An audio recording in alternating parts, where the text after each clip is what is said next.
What's up, everyone? For another Who Are They Dog Check. Once again, I am Matt, and joining me, of course, is the one and the only Sean Effort, as he's now going by. It is effort for anonymity, Matt. So thank you for ruining that facade. Yeah, jackass. Hey, nobody would know. Nobody. Hey man, I'm just saying, I'm in a little bit more of a professional environment now in my workplace, and they don't need to see your shit. They don't need to see your shit posting because my shit post game is second only to the game only to the game that Browns played today. Look at that segue there. Sean's ready for big time. Besides the BS, what was unsportsmanlike conduct call? That was garbage. It resulted in a missed 48-yard extra point. Yeah, and don't get me wrong, right? Like, you're a kicker, your only job is to kick. I expect you to be a fucking great kicker, right? You have one job in life, and that's to hit kicks. That's it. You get paid millions of dollars. You have one job. You have to be good at one thing, and that's hitting field goals. But a 48-yarder is actually a respectable distance. I mean, to miss that. 48 yards that's a long field goal. It is. I mean, it's not like we had Justin Tucker over there. Like, we have a dude that was Austin. Yeah, I mean, Phil wasn't 100 out of 100 from 48 either. I know, but he was still high percentage at it. He was, but no, I mean, you got to remember, man, the kicker we got was available when we cut our kicker. Remember, you have to remember, he was available. Anybody who was available after the final 53 record, after the final 53 man rosters are put together, if you're available, there's a reason you're available. Before that, though, like he got cut and he just hasn't worked for a year. That's what I'm saying, is he's been available. If you are able to remain available for that long, there's a reason. You're not going to be a fucking world beater if you're available. Well, a lot of people thought here's the thing. A lot of people thought he was in his head, and he might just have been, or the last week's performance might have put him back in his head. Because remember, he was a world beater that year. He was with the Bears until they hit the fucking playoffs. Yep. And then for Parkey, it seems like it's a mentality thing. He starts seeing kicks miss, and you just see his demeanor change. Yep. So it's probably time to cut him then. Yeah, but at this point, what other kickers are out there? You gonna bring Travis Coons back? You could try to drag Phil Dawson out of retirement. He deserves to be on a fucking winning team for once in his life. I mean, he played on a defending team, if I remember correctly. Yeah, no, I think he spent a couple of years in San Francisco. In San Francisco, and they were good there. But still, you get what I'm saying. Yeah. He's 45 years old though. Like nah. He's old, man. He's old. If he could still do it, he would be. Hey, he retired a Brown. That's all that matters. Although he should have been a Brown his whole career. That's one of the things that has him fucked up on. Yeah.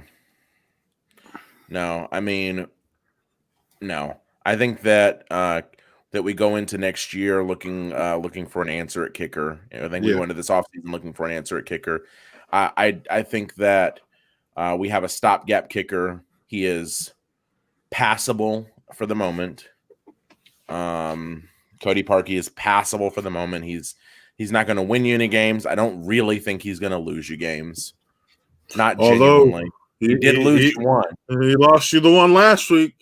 Yeah. He lost you that one. That game should have never been that fucking close. Yeah. Our defense lost that game. Yeah, but also when you lose by one and Parkey left 4 points on the board, it doesn't matter. We still let him score 45 points. I know.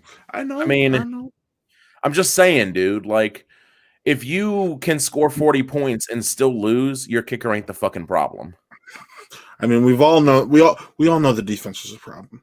They look Right. better today, but that's because they played a dog shit team for them. Run by You know Freddie what Kitchens. though? Yeah, yeah. I mean, it wasn't even. It was still the first quarter when I was like, "Oh, look at Freddie being Freddie." Yeah, that was the first drive. Yeah. I was like, "What the fuck?" I was like, "What are you doing?" Then this man had, and I'm sure this was Freddie's idea, shifting that defense. I mean, the offense off into the kick, like after they lined up to go for it. I'm pretty sure half Shifting the into Browns defense was like, "We saw this shit in practice last we year." saw, yeah, we know what this is. Like they were ready for it too. They reacted instantly to it, so they knew. They The saw ones that who shit. knew, at least the ones who knew that, the Takis, the Miles Garrett's, the entire front line. They knew. But yeah, let's get to the defense first because that's where we had a turnaround, sort of. I want to say Terrence Mitchell played a great game for the most part. Had a few nice pass You did. defense. It was nice to have Denzel back. Yes. You know what was particularly telling for me though, throughout just the whole game? What? The unsportsmanlike conduct penalties, not against the Browns, but against the Giants. Those were frustration penalties. Yeah. Like they were confused, befuddled, and frustrated. Because this was the first time this was the first time that I truly saw the Browns just straight up outclassing someone this year. Yeah. Like they just looked better in every phase of the game. And that is frustrating. When you're just getting beaten soundly like that, when you know definitively you are just not as good as the guys lining up against you and you can't win. And it was evident right away. It didn't take long. I mean, hell, you were falling asleep in the fourth quarter, weren't you? Yeah. Because the game just had there was no suspense left. There was no suspense left, and the Browns are like, they're not coming back. We're just going to do what we can to kill some clock. And I'm just like, Matt, stay your ass awake. Yeah, I was like, you better stay awake because I have a pretty tight schedule these days, so it's rare that we get to do it right after the show, especially on a night football game. I mean, had this game been a long game, I would have been struggling, but I can probably go till midnight, I have a 6:45 wake up call. but because of how the game was, we know this is going to be a shorter one. Let's be honest. It's just how it played out. Yeah. So the defense was good. It was almost like they heard me because there was no over pursuing. Granted, they didn't have a Lamar Jackson to account for, but they didn't have a Saquon to account for either. Right, but you didn't see defensive ends flying past the quarterback today. No, you didn't. You didn't see, and Colt McCoy has some escapability. I mean, we know that from him being here. He is somebody that can hurt you with his legs, not like a Lamar Jackson, obviously, but he can hurt you with his legs for 5-10 yards if you goof. He can get first downs for you. If it's 3rd and 5, him converting that with his feet is not. That wasn't a rare thing here in Cleveland, if you remember. No, he would convert 3rd and 5 on his feet pretty frequently with his feet pretty frequently. Yeah. So, it was still nice to see that they can contain, moderately talented quarterbacks as far as being physically gifted, because Colt McCoy, he's never been a statue. So that was actually encouraging that they can contain someone like that, because most quarterbacks are going to have a mobility roughly equivalent to Colt McCoy. Yeah. I mean, he's pretty much the league average. I'm just glad it wasn't Daniel Jones, because that's somewhere in between Colt McCoy and Lamar Jackson. Honestly, watching them tonight, I felt they could have contained Daniel Jones. It would have been okay. Actually, Daniel Jones would have probably got lit up worse. Because he has more escapability than Colt McCoy. Don't get me wrong, but he doesn't have the athleticism to run away from Myles Garrett. That's not a thing. And that was the problem, right? Like, Lamar Jackson can straight up outrun defensive ends. Daniel Jones is not outrunning any of our defensive ends. Like just on a flat foot, like run away from them. No, that's not happening. So, no, he would have probably just got himself lit up more than Colt McCoy did, because Colt McCoy at least had the common sense to duck and cover. All right, let's not talk about the defense. We have this. They played better. They didn't over pursue. They looked good. They played good. They played good in pass coverage tonight too. Yeah. They didn't let the tight ends destroy them too much. Towards the end, Evan Ingram got loose a little bit, but that's to be expected in garbage time. They were mostly playing a prevent defense at that point. The prevent winning defense, as I like to call it. Yeah. Because anytime you go in that defense, you usually end up giving 14 points in 4 minutes and losing the game. I hate that defense with a passion, but it didn't kill him tonight. So I'll give him a pass on it. I hate prevent defense. You've heard me say that before. Yep. I despise it. Stay aggressive till the final whistle, because if you don't, there's a reason you don't play that defense all game long. There's a reason. It's because it's not a good. It's not a good defense. Yeah, we saw that against the Titans where that nearly cost them. We saw that against the Cowboys where it could have cost them. Yep, it's just not a good defense, and you shouldn't play it ever. I don't know why teams still do that. It's this antiquated, we're going to give up the 10-yard pass just to kill time. No, motherfucker. Offenses are too good now. You can't play that defense. They will pick you apart.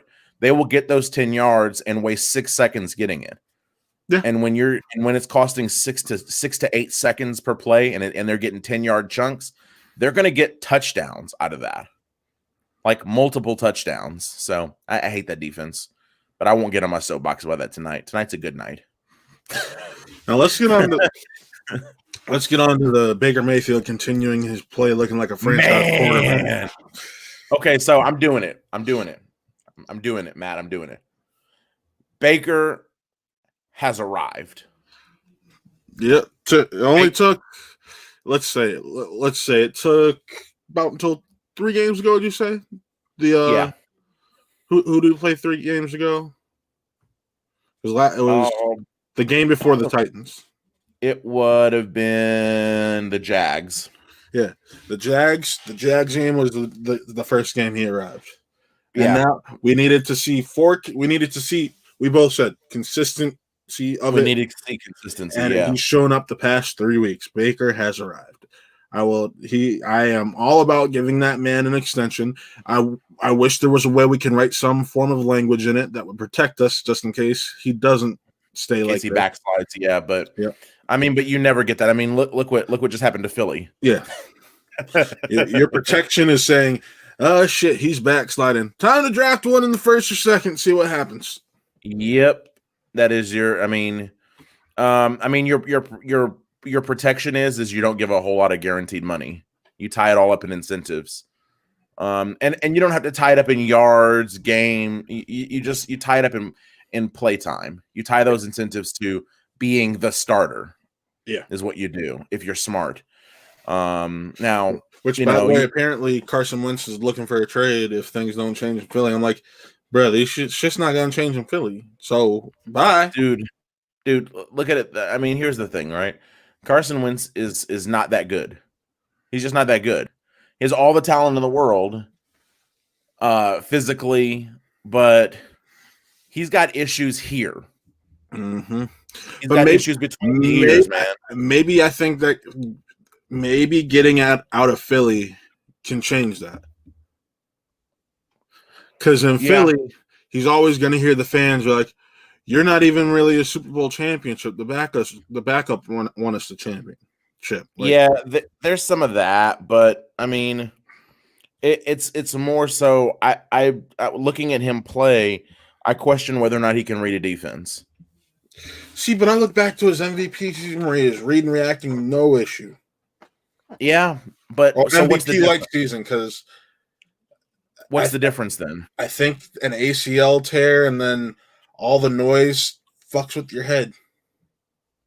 So you're saying it's the Tim Couch problem? Yeah. You're saying it's the Tim Couch problem where he got injured, he got beat up, He's not No, had no, a good no, no, offensive no. line, really. Yeah, he hasn't. I think for me, it's more so he hasn't had a good offensive line. He got injured, and then his backup won the fucking Super Bowl. Yeah, that's a problem. And then the city was never fully behind him after that. Yeah, I mean, it's hard to get behind the guy that was on the bench when you had another guy come in and win you the Super Bowl. It's hard to not anoint the Super Bowl MVP, right? Because if memory serves, that quarterback was the Super Bowl MVP. Was he not? Am I crazy? You are correct. Yeah, like it's hard to go, no, it's okay. Let the Super Bowl MVP leave. We're going to roll with this guy, and then we're going to give him the richest contract in history. And let's go. It's like, what? No, you know what I mean? Like, that doesn't compute as a fan, right? Now, I understand the schematics. I understand that there's things physically that Carson Wentz can do that he can't do. Right. He's bigger, stronger, faster. Um, but I don't think he's as wily. I don't think he's as creative. There's just, just no. It's just one of those things. Yeah, it's just hard. It's hard to it's hard to get behind that sort of situation. I mean, I mean, am I wrong? No, you're not wrong, and that's what I'm saying. I'm just saying I don't blame them, meaning the players, for feeling that way. See, I'm not even thinking. I'm not even thinking it's just the players. I'm thinking it's partly just the fans, because if your fans can't get behind you, that's going to mess with you even more. They're rooting for your downfall. I don't think there's so much rooting for him to fail. I just think that he wasn't. I don't mean rooting for him good. to fail. I mean rooting for him to just, hey, yeah. I think we can do better now. I'm sorry. We loved you at first, but you didn't win a Super Bowl. Like, it's go somewhere else. We could care less at this point. We shouldn't have paid you that money, because he got paid based off of what he was that one season. He didn't get paid for what he was the season after. He damn sure didn't get paid for what he was last year, and now they're regretting that contract now. And that's what I'm afraid of with Baker. I want to see another, like, personally, I want to see him do this again next year, because you can exercise that 5th-year option and then give him the contract. Yeah, it's so they were paying him on potential. Yeah. That's the problem. And with quarterbacks, you're always paying for potential, because known commodities, when someone's a known commodity, they're halfway through their career already, and you're not going to give them that richest contract anymore. Right. It's just, well, I shouldn't say that. That's not even true, really. And see, that's why I'm saying, but you've already paid that guy once, is what I'm saying. You've already paid that guy at least once, because you don't really know what a quarterback is until 5-6 years in. And to me, that's why I'm like, all right, exercise the 5th-year option. Yeah, I agree. Wait to see how he plays in year 4, and then all that summer before year 5, if he plays the same way, that's when you toss it over. Mm-hmm. Yeah. I mean, to me, honestly, like, I know that the dude's a player and he wants to fucking play and he wants to win, but dude, look, you've already had some serious injuries. So I'm not talking about Wentz at this point. I'm talking about, I've switched it back to Baker. Like, sorry. I'm sorry. I was still on the Wentz thing. I didn't realize you switched. I didn't realize you pivoted. Yeah, because that's what I said. That's why I'm like, I look at Baker. I want to exercise that 5th year and then see how year 4 goes. Yeah, I definitely say exercise that 5th year and then see where you're at the end of that. He's going to get paid well. He's only on year 3, so you exercise the 5th year, see how year 4 goes, and then leading up to this beginning of year 5, that's when you pay him. Yeah, and also you get paid well for a 5th-year option, anyways. Right, it's all guaranteed if I remember correctly. Yeah, and he's the number 1 pick, so, and if I remember correctly, it's a lot of money, like $25 million. Yeah, it's a lot of money. So you're not fucking Baker at that point. You're not. but you're also making him play without without that safety net of knowing that he has more guaranteed money coming. And a lot of players don't like that, and I get that completely. Because if he tears his ACL. if he rips his knee out, the whole knee, which can happen in football, his career could easily be over. And now he doesn't get anything more. Granted, at that point he'll have made $25 million for that year. That's a hell of a retirement bonus. Yeah. I mean, you're set pretty much for life with 25 mil in your pocket. If you have any intelligence at all, like, you're okay. He's probably set for life after all these Progressive commercials too. That too. So, I mean, granted, those hit different when you're actually winning. Yeah, they do. Those hit different. those were actually bothering me when we were losing, right? Right. Like, I was watching the commercials and I was like throwing shit. I was like, you motherfucker, stop filming commercials and get in your fucking playbook, you piece of shit. No, I was never going that hard on him. I mean, I was a little bit, but like, I was like, come on, man, you can't be filming commercials, and losing. You can't be filming commercials at 1-15. You're not allowed to do that, like I'm just not okay with that as a fan. Like, stop filming commercials and spend that time in your playbook, you jackass. Like, I was definitely feeling like that. Oh, I remember, because I remember there was one day there was a Progressive commercial. Can this motherfucker stop making these commercials and actually Yeah, can he please go out and work out? Stop. It's funny. All those are filmed. I have a buddy who works on those. All of them are filmed during the off season. Yeah, when he should be studying. Yeah. Yeah, when he should be studying. They're filmed within like a 2-day span. That's 2 more days in the playbook. When you're 1-15, you need every single day. Period. Like, I don't grant it. But now that he's come around, I'm okay with it now. Just keep doing what you're doing. You can film as many fucking commercials if you want to, man. I'm good with it. Just so long as you keep. Although next year is going to be the true test, because now that we've had a winning season, our strength of opponent is going to change. Yeah, that's true. And it's just the NFL trying to create parity, which is fine with me. That's okay. And that's why I'm like, I want to see how that fourth year goes, because you're going to be playing more teams that are possible playoff teams. Yeah, I agree. I mean, granted, honestly, you showed up against the Ravens, you showed up against the Titans, which are teams that are going to the playoffs most likely. I mean, the Ravens may not. Ravens may not, but the Ravens are definitely a playoff caliber team. There's no denying that. Yes. No denying that. They just got hit by COVID and the Pittsburgh Steelers. They probably would have won that Steelers game if it were not for Lamar Jackson having COVID. Yeah, for sure. And then it's a different conversation altogether. Then they tried to fuss and we're on the outside looking in. Or no, we'd still be in. We'd have the 3 AFC teams. Yes. Because we'd have the tiebreaker over the Colts. And the Colts have a better record than Miami. Correct. So with that, we would definitely have that going on. So now, granted, that whole scenario can end up being what happens week 17, depending on what's going on with the Steelers in that game. If they end up being at the point where, hey, if we win, we still don't get the 1 seed. If we lose, we still don't get the 1 seed. Let's just sit these guys and get healthy and play it. Yeah, I mean, realistically, the Steelers play the Bengals tomorrow. They're not going to lose to the Bengals. It's not going to be a conversation. I mean, and I mean, I shouldn't say it won't happen, but come on, they're not going to lose to the Bengals. Let's just keep it real. We're going to be a wild card. And who do they play week 16? That's what I'm trying to remember. Who do we play week 16, or who does the Steelers? The Steelers are going to. They have the Colts. The Colts is a losable game. Colts is totally losable, but we would still need to win. We would need to win out, including beating the Steelers. The Jets is a W. We're not losing to the Jets. That's not going to happen.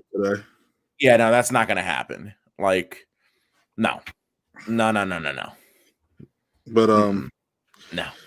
But yeah, I think we're like, I'm going to say I think we're better. I think we're a better football team than the Rams. and I don't think I it's that agree. close. I don't think it's that close either, honestly. I agree.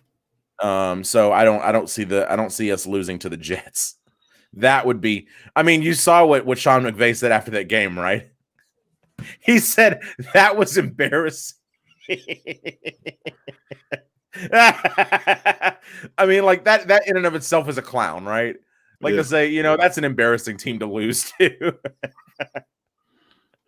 Like that is definitely bulletin board material for the next time they play, but like yeah. I'm sorry, that's not a very coachy thing to say. It's not. That's almost like Freddie Kitchens wearing the "They Started It" shirt. Oh God.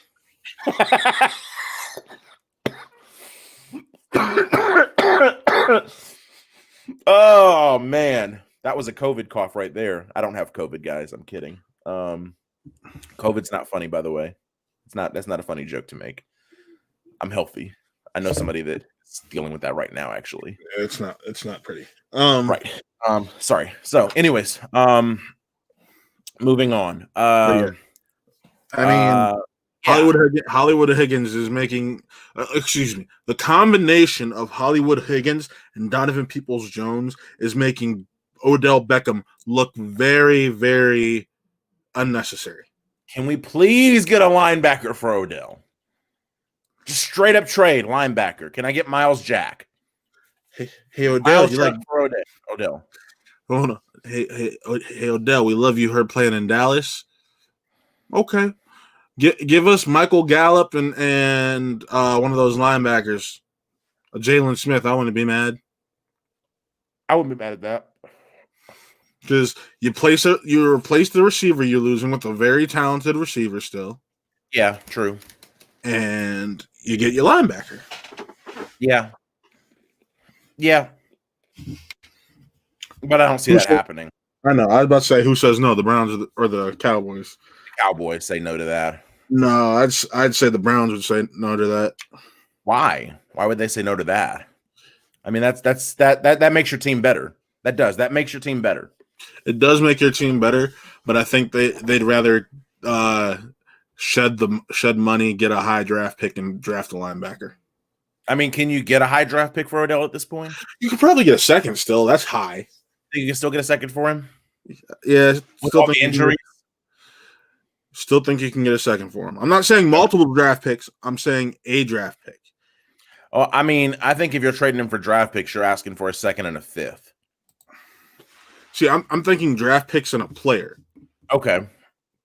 So are you thinking like an extra DB? Yeah, extra DB or one of those middle grade linebackers and a second.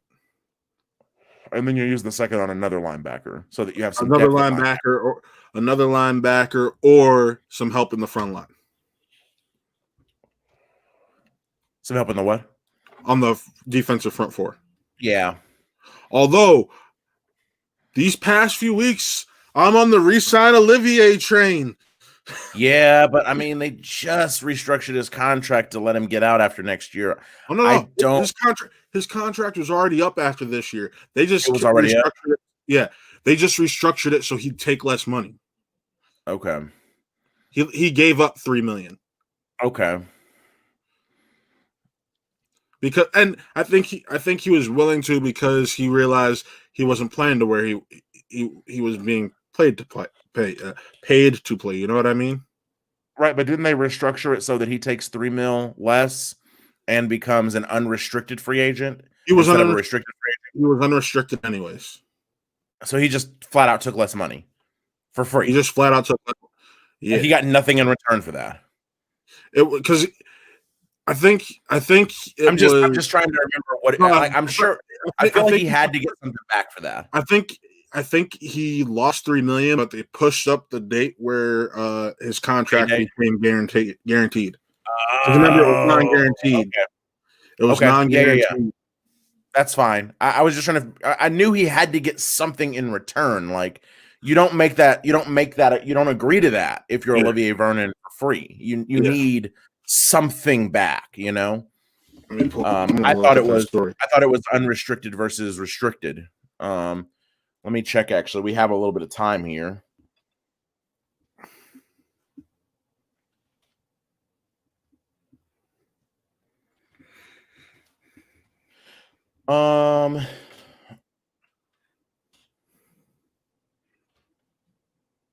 Okay, he agreed to restructure a deal from 15 million non-guaranteed to 11 million guaranteed.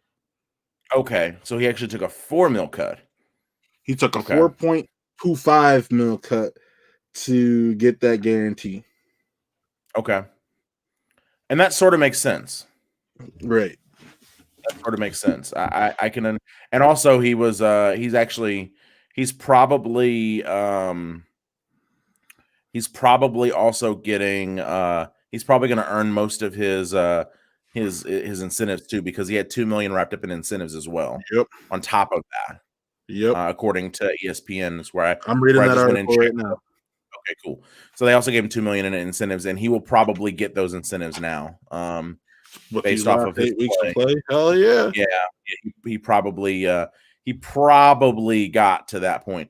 By the way, I just remembered one of the biggest differences. I know this is a pivot back to something that's unrelated and something that is not Browns related specifically, but I just remembered one of the things that was different with Carson Wentz, and one of the things that he suddenly didn't have. So the year that he played really well, he had a player that is currently not on a team that was a incredible safety net for him. Do you remember who that was? He's not on a team right now. He's not old either. He's just not on a team.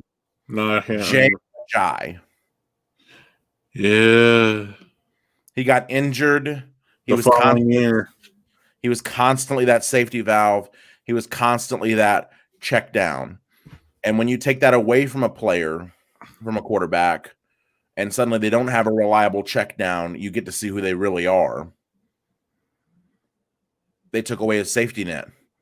Well, injury took away his safety net. Philadelphia didn't take away his safety net because I don't think he ever got totally healthy again.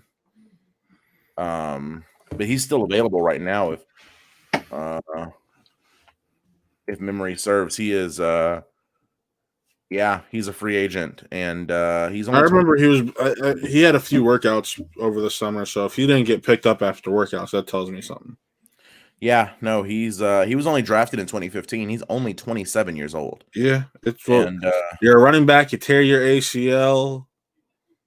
Yeah, sometimes you don't come back the same. Yeah, that definitely can be it. So I hope he took care of his money. I hope he took care of his money. Honestly, I hope he gets his knee together and can play again. Honestly, I mean, he was fun to watch. Just as a football fan, not even as a Browns fan. I hope that I hope he gets healthy and goes and finds a team that needs that safety net running back. Guy that can save a possession, because he was definitely that guy. Yeah, and he was incredible at it. So I hope he gets it together. I hope he gets healthy and can play, seriously. But anyways, back to fucking Baker. I mean, we've basically said what we can say. Like I want to go through some of his numbers here. He was 3 yards shy of being over 300 yards again, but the efficiency is what it's the efficiency for me. It's the efficiency for me. The efficiency was out of this world. 27 for 32, 2 TDs, 0 ints. Yes, please. And by the way, did you see the legs working? You see the legs working? Yeah.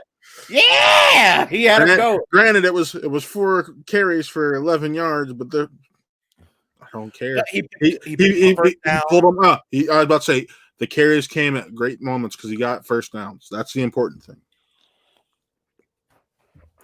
That number is also misleading because he was sacked once. Yep.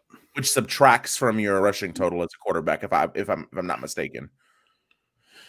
So there is that. He was sacked once, and I think it was like a 10-yard sack. 11-yard sack, one sack for 11. So really, he would have picked up like 22 yards on the ground. Yeah. So timely rushes by Baker. Baker kind of recapturing some of that magic of improvisational, but it looked different, right? Because in the first season, when he was doing all that improving and getting shit done and looking great, improvising, it looked like he was running for his life and pulling a rabbit out of a hat. Yep. This year, when he's running around buying time, you can tell his eyes are still downfield. He's still looking to make a play with his arm still. He's not tucking and running. And also, I mean, he was doing some of that in his first year, but it seems more calculated this year. It seems like he has more of his wits about him. He's not frantically looking around for somebody to unload to and then throwing a risky pass. He is finding the open guy while he's running.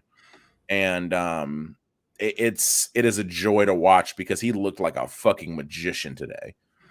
I mean, I was blown away, honestly. And I mean, I know that it was a very mediocre defense he was playing against outside of that inside rush, which the announcers were saying it all night. If you don't have an outside rush against Baker, forget about it. Because when he's rolling out, if you don't have anybody to kind of take that away from him, he's just going to bootleg and pick you apart for 20 yards a pop all fucking night long. And that's what happened.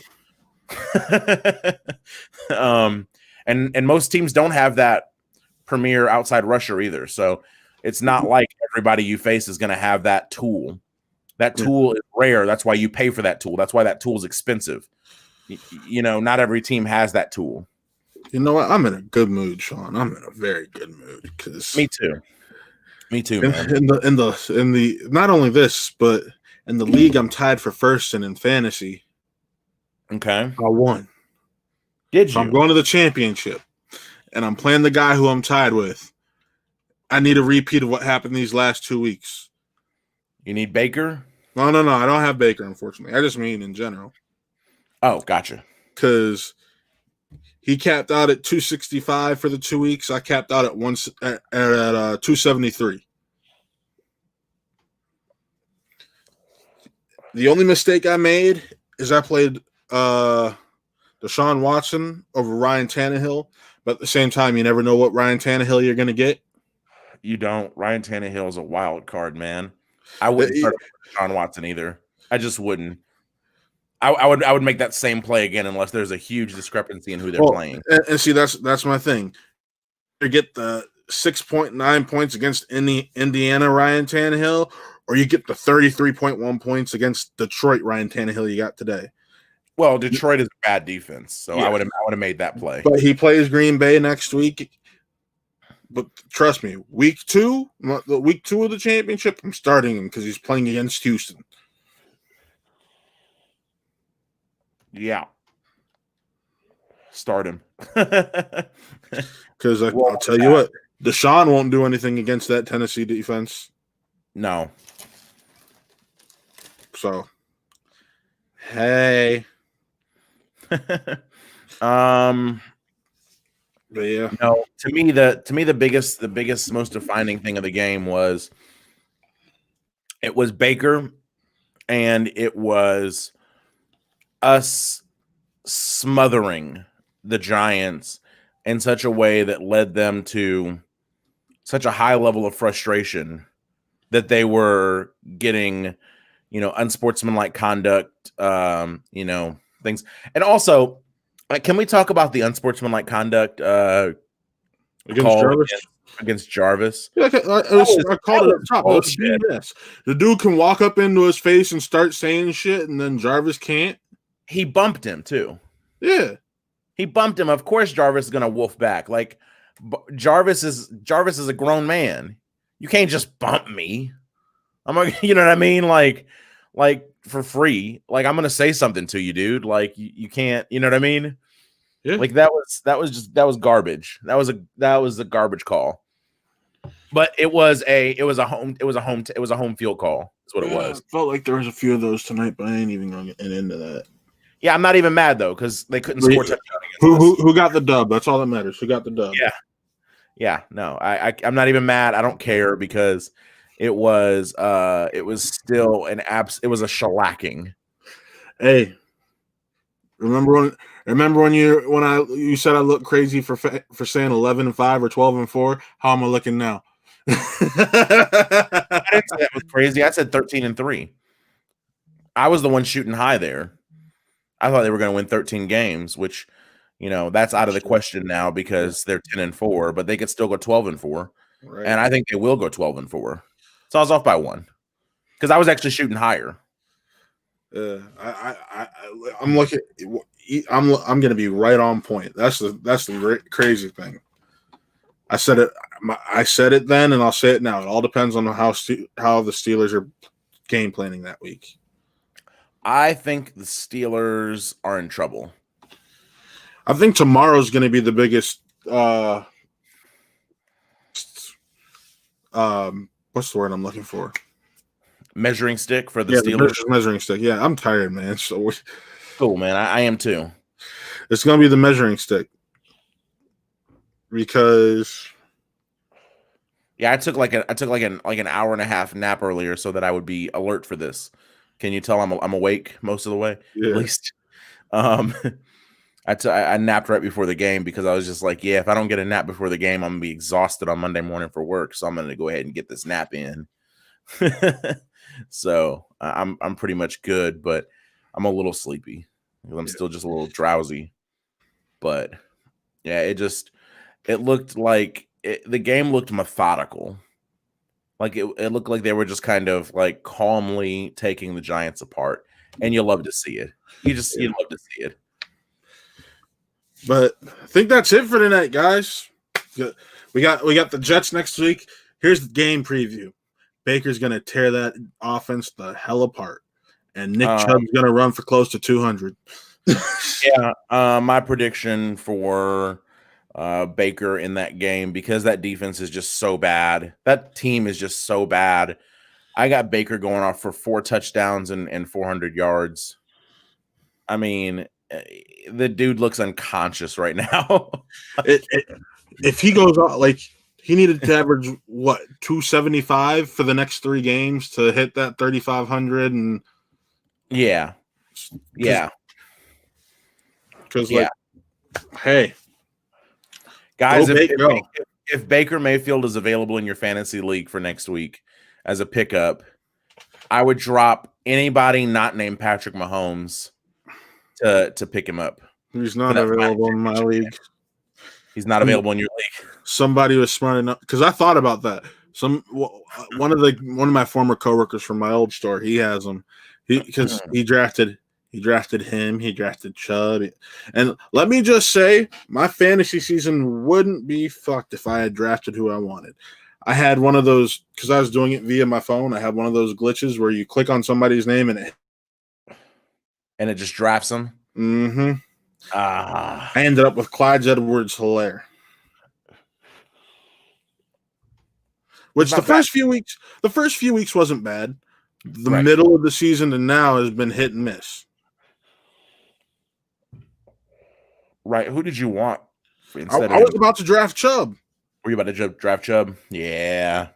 Yeah, that was a costly mistake then, because Chubb's been tearing it up all year. Although he did miss some games in the middle of the season. I'm pretty sure those are the games where Edwards-Helaire just wasn't doing shit for me. Like, I can check that right now. So it wouldn't have mattered anyways. In the end, like it would have had a very minimal. Okay, no, it would have had an effect because Chubb went down week 4, right? Mm-hmm. So week 5, I got 11 points. Week 6, I got 21.9. Week 7, I got 13.3. I wouldn't have missed anything week 6 because that was when they played the Jets, and Clyde Edwards-Helaire only put up 6.1 points. Hey, do we know how many targets Njoku got? No, I can check that real quick. I'm sorry to one target, but it was one target, but it was a nice 22-yard grab. Yeah, I see that. I see he had 1 catch for 22 yards. I didn't know if there was any drops in there or anything like that, because where I'm looking, it doesn't list that. So I'm just on the ESPN app on my phone that shows you targets. So gotcha. I need to start using that because I'm missing. Granted, he only has 12 receptions and 152 yards on the year, but it's not like Hooper has that many more yards. He's got 286. You know what? I gotta say it too. And Harrison Bryant has 182. Like, I gotta give Colt McCoy a little bit of props here. Yeah. 19 for 31, not bad. That's about a close to 60. It's about a 60% average.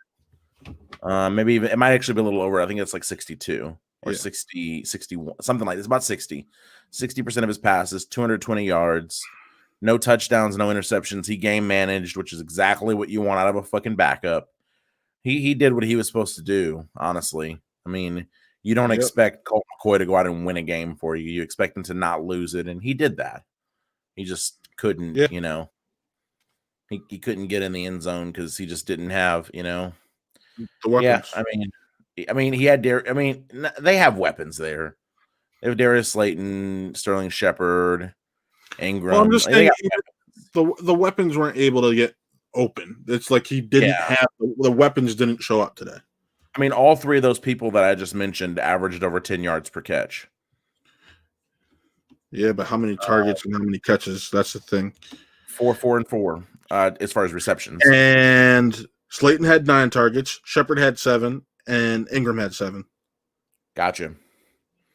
So there were some drops in there or some flat out misses. I don't really know which, but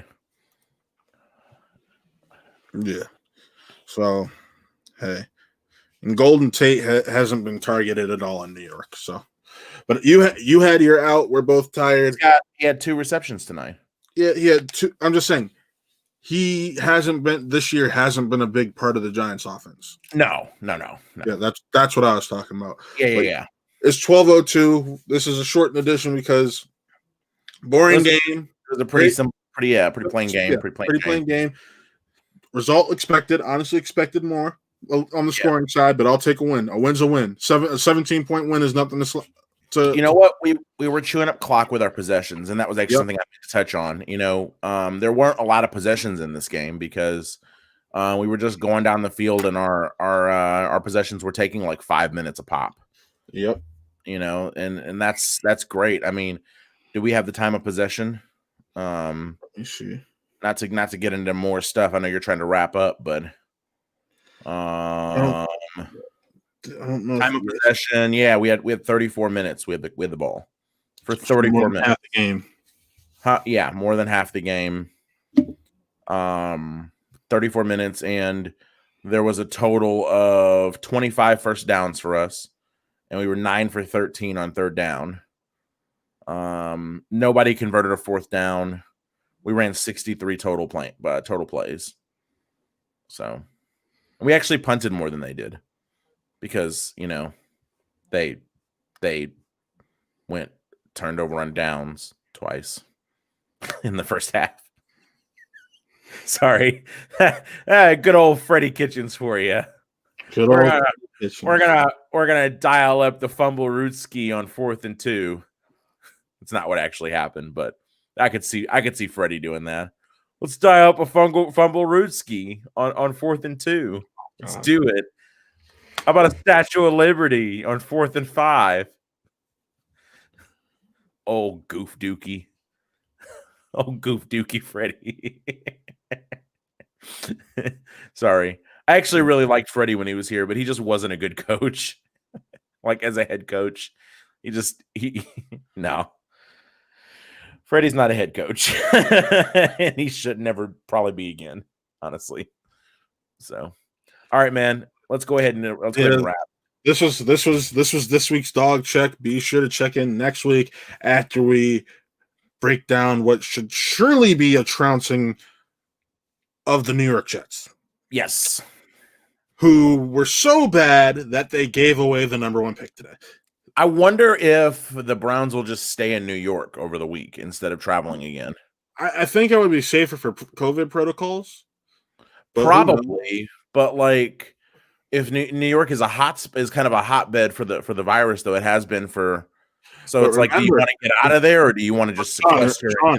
Remember, New York is New Jersey. That's true. That's true. All right, guys. Signing off. I'm Matt. That's Mr. Effort right there. And this was another Who Are They? Dog Check Radio. Or not Dog Check. Dog Check post-game show. Remember, folks, Dog Check. Woof. Have a good one.